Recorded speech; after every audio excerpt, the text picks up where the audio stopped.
No program about working women is complete without looking at the recent flood of allegations of sexual misconduct in the workplace. Hollywood actresses were the first to speak out about this troubling problem, but a research scientist at Wellesley College's Center for Women reminds us to look beyond big names.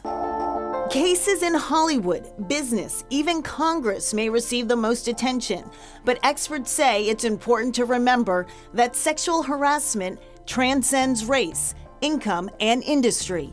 Anyone can be affected. We need to understand that this is a problem for all women, all victims, whether they are black, brown, white, rich, poor, whether they work for a big company or they're, taxi drivers, soldiers. The barrage of allegations is forcing many organizations to take a hard look at their policies in a bid not to be caught off guard. Many times HR or the organizations that handle this report to the higher-ups. And the higher-ups, therefore, have to totally be behind this, to take action, to review things right away. Experts say a cultural shift is needed within organizations to investigate and handle allegations adequately. One company that's working to improve its culture, Boston-based investment firm Fidelity.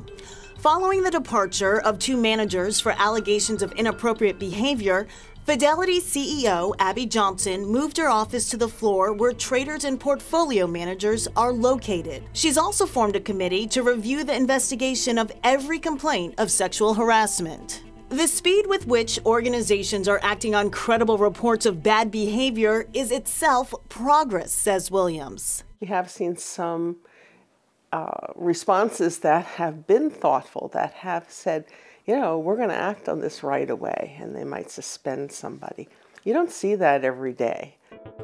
Williams encourages women to continue speaking up about the issue, whether on social media or privately. Though people are coming forward, it's important to not have that secrecy return. Silence does not help this issue. Even before the days of social media, all was not silent. A Women's Whisper network helped a woman we'll call Sarah, saving her from falling victim to a workplace predator at her very first job after graduation. She basically told us about a particular partner that we should be very careful about working for this partner, and we should not stay late at night in the office with him, and that he will most likely hit on us. And she had mentioned that this had happened to her and that she was trying to protect us. Sarah enlisted the help of another woman to avoid the predator when he asked her to work after hours. I know it's very difficult, but if that woman hadn't spoken out to me, I would have never known. If a woman asks for your help, please help her. There's safety in numbers, and that support can mean everything. The big question arising from the current flood of news, will the workplace of tomorrow be safer than today's? This will take some time, but it may be at the point where we're seeing a little, turn that we've been waiting for some years.